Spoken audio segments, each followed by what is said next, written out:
outdoor activity during the hottest hours of the day and check on your vulnerable neighbors. And as we track this warm up, you can get the latest forecast plus any heat related weather alerts with the 2 on Your Side app. It's free to download in the Apple and Google Play stores. Now to a developing story. A 10-year-old girl who was riding an e-scooter is trying to recover from serious injuries after a crash in Niagara Falls. Police say they responded to the area of Marine Memorial Drive and 100th Street yesterday just after 5 p.m. They say the girl was riding an electric scooter when she was hit by someone while crossing the intersection. She's now suffering from severe head and leg injuries. The driver of the vehicle is cooperating with police. And in Chautauqua County, we've learned the name of the swimmer who disappeared in Chautauqua Lake over the weekend. Investigators say they recovered 63-year-old Peter Pizzullo's body Saturday. The Ohio man was last. The world's most cutting-edge companies, the ones that you hear about globally, and creating thousands of new family-sustaining jobs. Now, they want to be here. They're coming. But our challenge now is to give them the power to prosper. That's what we can do in government and help sustain that growth and build the homes. You've heard me talk about we need to build more housing. People want to live here. It's real simple, friends. If you build more housing, there's more supply, the prices go down, more people can afford it. That's what we're trying to accomplish here in New York. And more businesses and the opportunities that come with it. Because the industries of the future, advanced manufacture, artificial intelligence, look what we're doing with Empire AI at the University of Buffalo. The country is talking about this. Semiconductor manufacturing. But you know what? They don't run on dreams. They need to be powered. They need a lot of electricity. So if we don't increase New York's electricity supply in a major way, we're going to risk losing our opportunities. They can go elsewhere, but we want them here. And that's why this announcement is also so important. We cannot risk jeopardizing the pro-business climate that I have worked so hard to create for the last few years. We also have to make sure we don't keep having costs in New York driven up. I'm not talking about some far-off future. That future is right now. That demand is right now. And the opportunity is right now. But if we don't increase our capacity over the next decade, we will see rolling blackouts and other disruptions. You see them in other states. We must radically increase supply starting now and do it in a way that does not threaten our commitment to clean air and a clean environment, and ensure that New York remains a leader in the global fight against climate change. We're capable of doing all of this. Now, some people say you can't clean the grid and grow it at the same time. Sounds like defeatism to me. This is New York. That's not how we think. We don't back down from the hard problems. We solve them, and we build bigger and bolder than anyone could have imagined. We're already scaling up wind and solar, thermal, emerging clean technologies. I embrace all of them. And all of us from Western New York, you cannot grow up in this area and not be a hardcore environmentalist. We're not far from Love Canal. The world was watching Love Canal when I was growing up. And the genesis of the Superfund, saying companies have a responsibility to clean up what they're doing.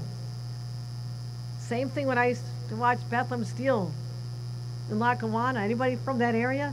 We thought the sky was supposed to be orange. We didn't know we were supposed to have blue skies. That's all we saw. You couldn't see coming over the Father Baker Bridge. It was a cloud of orange smoke every day. And we watched them drop every night gallons and gallons of this substance that I knew was toxic, but no one told us not to swim in it by day. I believe in fighting for our environment, clean air, clean water, a renewable future. And just last week, I met some partners in government from Canada. Actually, there's still some talking to us. It was great. I met representatives from Quebec to talk about the timetable for completing the Champlain-Hudson Power Express. Now, what is that? We call it Chippy. It's an underground transmission line that'll carry hydroelectric power almost 340 miles from Quebec to power homes in New York City. It's one of the first things I did as governor. This had been talked about for a long time, and nobody got it done. And I said, the time is now. We can partner with them to power homes all the way as far as from Quebec down to New York City. It'll power 1 million homes with clean energy and reduce harmful emissions by 37 million metric tons. Now, I'm glad to see this coming along. That's just one part of the strategy, just one part. You heard the story of how I had to negotiate pretty intensely with the White House to bring back on one of our nation's largest offshore wind facilities. It was 10 years in the making. It had a year and a half to go. And there was a stop work order placed on it back in March. Cost this company $50 million a week. I'm telling you, the CEO out of Norway said they were out of here. Any company would have to do that. And I said, give me another week. Just give me one more week. Let me try to persuade the administration. And we were successful. 1,500 jobs, 500,000 homes powered in Brooklyn with clean, renewable energy from offshore wind. We got that done as well. And now that's back on track. I'm so excited about that, but it shouldn't be this hard. It shouldn't be this hard. But no matter how hard we fight for renewables, solar works when the sun is shining. Wind turbines spin when the air is moving. We need electricity that's reliable all day long, regardless of the weather outdoors. And that's what we're talking about, something that's fully reliable, emissions-free, built to scale, especially when the AI data centers and semiconductor fabs and all the homes will need power 24/7. Take Micron, for example, a global semiconductor facility coming to upstate New York. Now, there's a whole story behind this as well. They would say that it was my tenacity that kept them from going to another state. I would not take no for an answer. We won them over. 50,000 jobs, good paying jobs, the vast majority union workers. It's going to be extraordinary. The supply chain opportunities that are going to come here all over the state. But to power this one facility, Micron is going to need so much power, so much incredible power. And there's only one commercially viable option that can deliver that much clean, renewable, reliable power. And that's what's been operating in New York for decades. Nuclear energy. Harnessing the power of the atom is the best way to generate steady, zero-emission electricity and to help this transmission, which we are into. We want to have this transition from fossil fuels. I'm committed to it. You've heard all the projects I'm working on, putting the weight of my office behind it.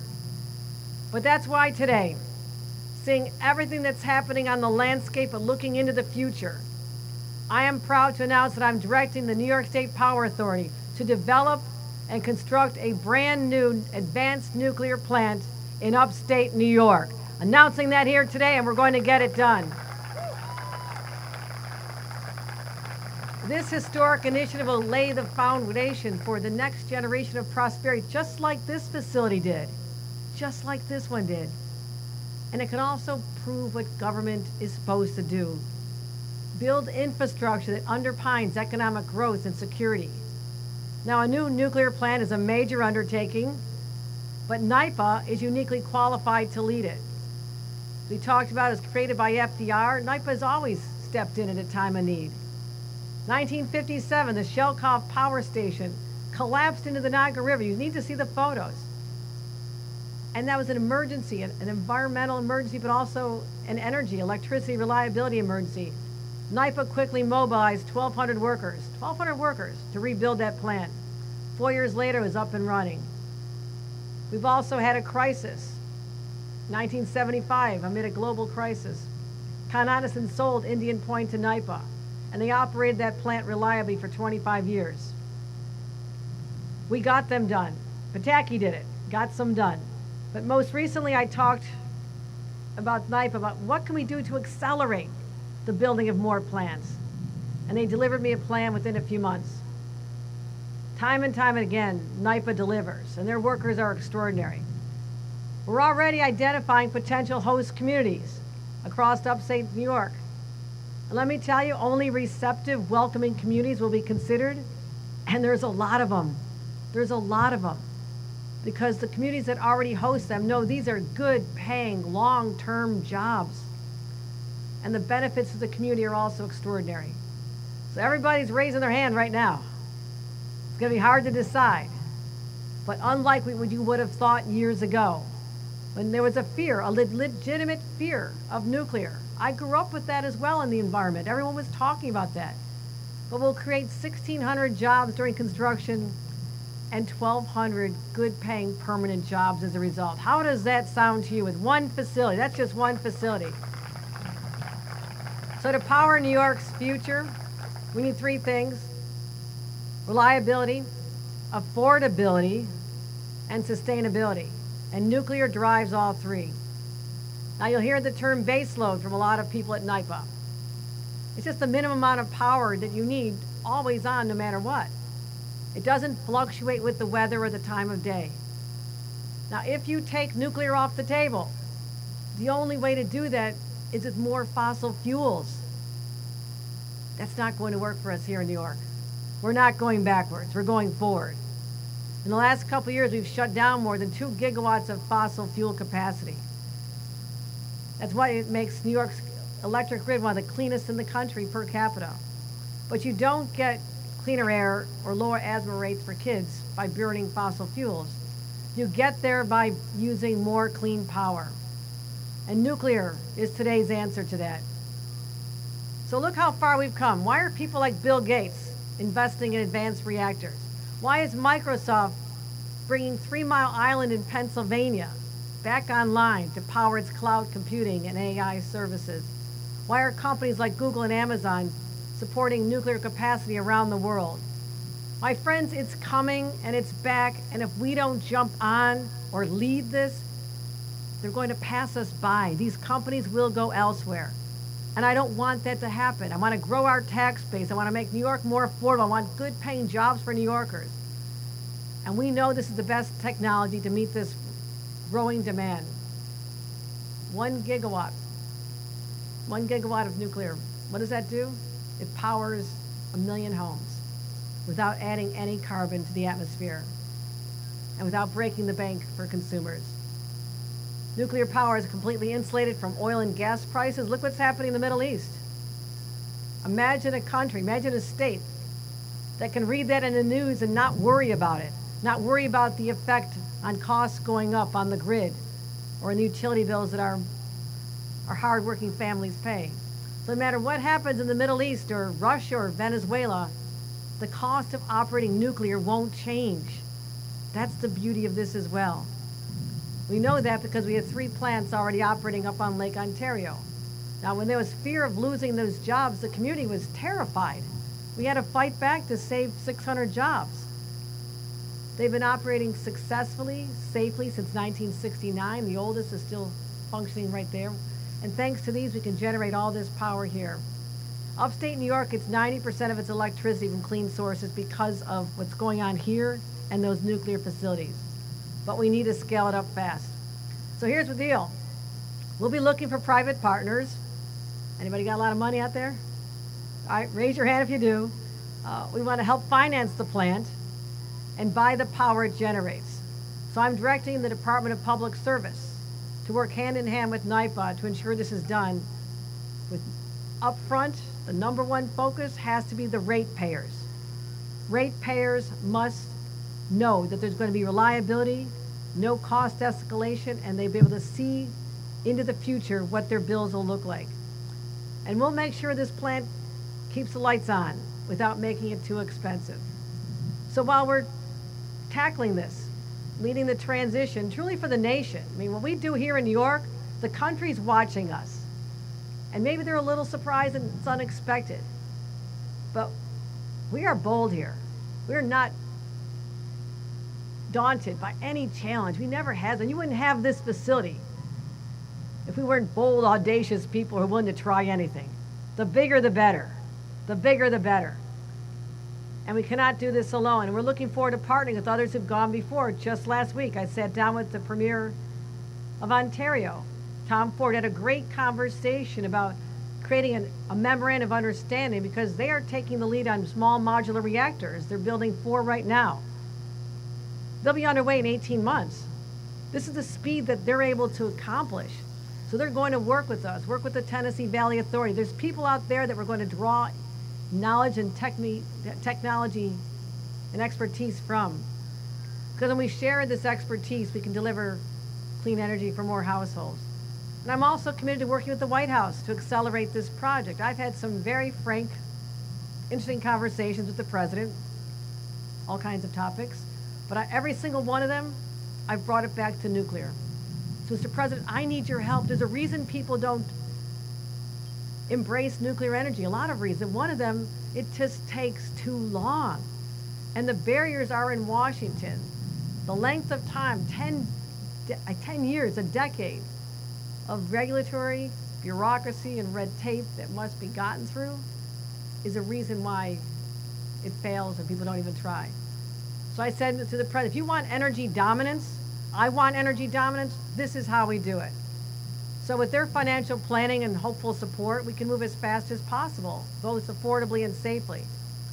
And I said, this is when Elon Musk was still wandering around the White House.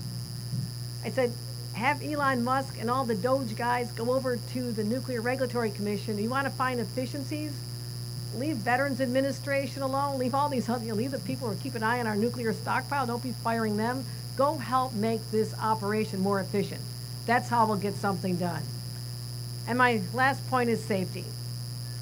I know there's going to be critics. There already are critics of nuclear. I understand that to my core, my being.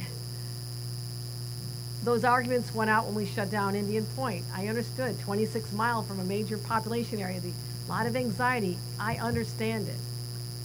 But let's be honest, in doing that, we turned off 1/4 of New York City's power. And it was almost all clean energy. And overnight, without an alternative, we've had to burn more fuels. More fossil fuels have been burned. Greenhouse emissions are up in downstate New York because of that. There just wasn't a plan B. I understand it, but there was not a plan B. So more air pollution downstate, we cannot have trade-offs like that. And this is not your grandparents' nuclear reactor. You're not going to see this in a movie starring Jane Fonda. Only the really old people caught that. And I wouldn't want that. I don't want to live in a world where people are afraid. But look what's happening, as I said, at 3 Mile Island. The eyes of the world are watching that place. And now it's going to be a place of jobs and innovation. So the new plan will be a model of 21st century nuclear design with safety at the forefront. Automatic safety systems, enhanced containment, and rigorous environmental standards will be met. They truly will. So, coming to the end here, folks. I know it's a little hot. I'm the first Democratic governor in a generation to say to nuclear, I'm embracing this. My state will embrace this. I want to show this nation that blue states like New York can dream big and build big, because we believe in the philosophy of abundance. There's a lot of books and podcasts and conversation about abundance. That's what we do every single day. We find ways where government can drive growth instead of delaying it. And as I've said from the very beginning, we need a government that's on your side, not on your back. There's a big difference. That's how we accomplish great things in partnership with the private sector. Ideas are easy, but building is hard. But since when do New Yorkers shy away from a challenge? It's just not in our DNA. I'm committed to expanding, not curtailing, New York's carbon-free energy capacity. And that means building without fear, starting right now. And with this new plant, just like those who are the visionaries, back to FDR and John Kennedy and others who kept building this facility, we're doing this for our kids and our grandkids and for generations to come. Because no matter what technologies define our future, if we want to continue to be an economic powerhouse for the nation and the world, we need reliable power. And once again, as always, New York will lead the way. Thank you very much. With that, let me bring up Jim Slevin, the president of the Utility Workers. Jim, take it away.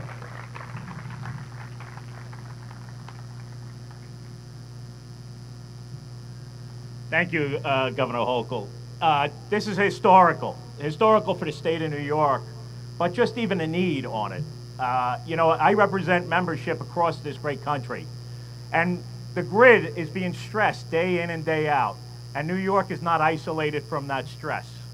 We know what's happening. As you hear this humming and the heat is on today, there's more demand than ever before.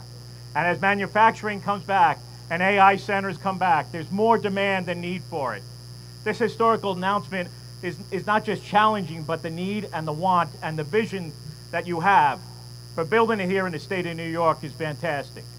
And I applaud you for it. Many people would hide from it, but you standing out front and bold for it.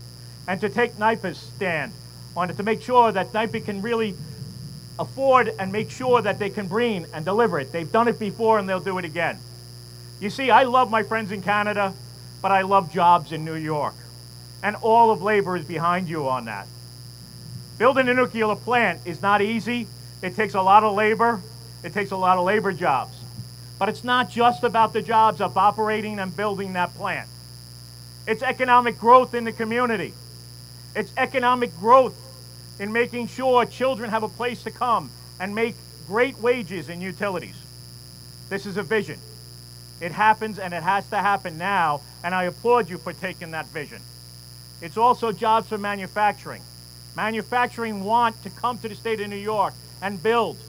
But if we don't have power for them, their investors are going to stand there and go, what do we do? And you recognize it. You recognize. I saw what happened when Indian Point shut down. I saw the devastation to communities, tax base in communities. From the local store to the school boards, I saw what happened. To have that vision is bringing back hope to this region in New York State.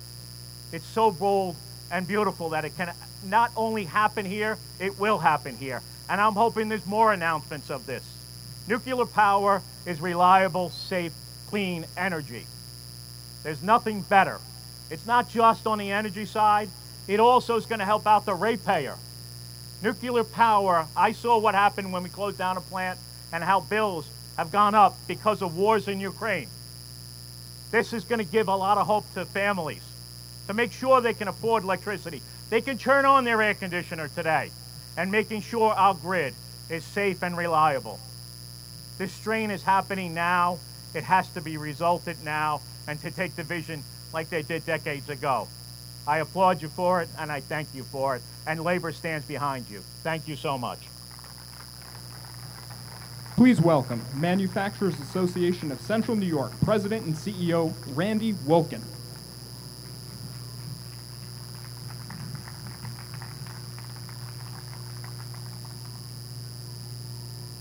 Great hat, by the way, great hat. First of all, thanks for having me be here with all of you today. That's the sound of manufacturing's future. The reality is it's our moment. Thank you, Governor, for being here today and making this an historic moment for the state of New York. I will tell you that what's going on in manufacturing, I could not have even envisioned 5 years ago. It's amazing to see what's going on, not only in Central New York, but throughout the state of New York. I have the good pleasure of being the CEO and president of MACNY, the Manufacturers Association. Over 100,000 workers are amongst those companies. But statewide, with other partners through the Alliance, 500,000 individuals are in the manufacturing sector. We're still a top 10 manufacturing state, but that's going to change with today's announcement. There are a few things that stop manufacturers from going forward. There are really 5 things that we focus on. People. And the governor and our communities have committed to making sure we have the people with the right skill set. Second, we need water. Look around. We have a huge amount of water in New York State. In fact, the Great Lakes have 7% of the world's fresh water. We need a favorable tax climate, and the governor and many others are working to make sure that's the case for manufacturers. It's the best tax climate if you're a C Corp. You can't go anywhere else, and it'll be better for you. And then speed to investment, which is exactly what we're talking about today. How fast can we invest? Those 4 things plus one other, what we're here about today, is energy. In fact, this is the one issue that keeps me up at night. Do we have enough energy for all the announced and opportunities that are on our way? I want you to know that return of manufacturing back to the U.S. is real. Since 2013, 2 million jobs have been announced or already created for our great country. That's 40% of what was lost over 4 decades. It's real, it's now, and we need to respond to this moment. Abundant energy is what we need. We need abundant energy. It has to be safe, affordable, available, and of high quality for manufacturers. We all know that. Those who in that sector know that. You should know that as well. There are other states that are interested in this vision, but thanks to our governor, we can get there with the cleanest power available. You know, this is carbon free. If you think it's not safe, talk to the sailors that are in the military today. They sleep next to small modular reactors every night. And we build more of them every single day. The reality is that modern nuclear energy is the best carbon-free base power anywhere in the world. Pretty windy up here. We already have the cleanest grid, as the governor has said. Compared to California, they're twice as dirty as ours. And we're number one amongst the states. We need to keep our leadership. And we do it by growing energy smartly and wisely, carbon-free and for the environment. As I mentioned, we're a top 10 manufacturing state. From what I can see from the commitments and the opportunity, we'll be top 5 within the next decade. You know, the reality is growth solves a lot of challenges. I know, Governor, and I've known you for over 2 decades. You've always been interested in solving real problems related to things like child care, related to things like housing and homelessness. This growth will bring billions of dollars of investment and billions of dollars of new tax monies, which will allow us to solve these problems together. There's no better way to work yourself out of a challenge than growth. Constantly, companies are calling me now and saying, I want to grow faster. How do I grow faster? This is the way to do it. We will remember this day. Mark it down on your calendar. This is the day that New York State pivoted to being in an abundant energy state, thanks to the governor, thanks to NYPA, thanks to all of you who are here. Make sure you spread the word. This is the pivot point for the future.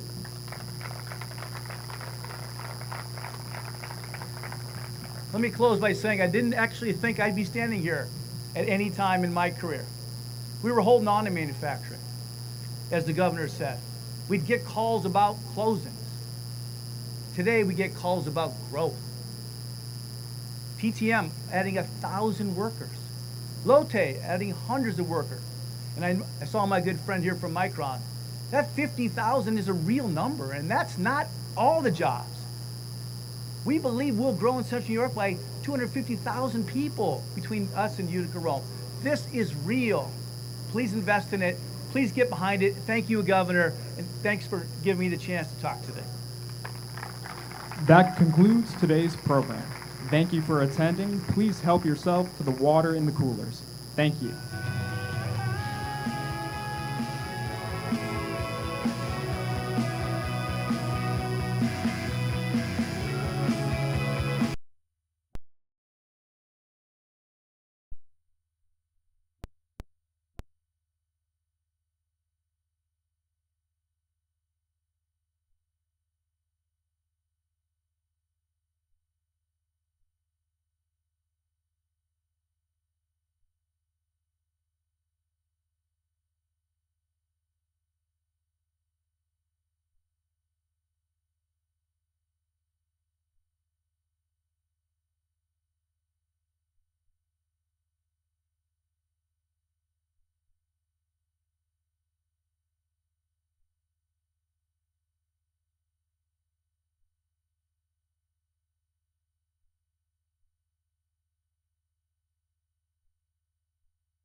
tried to soften the blow,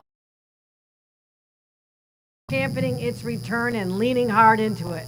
And what we're doing is attracting the world's most cutting-edge companies, the ones that you hear about globally, and creating thousands of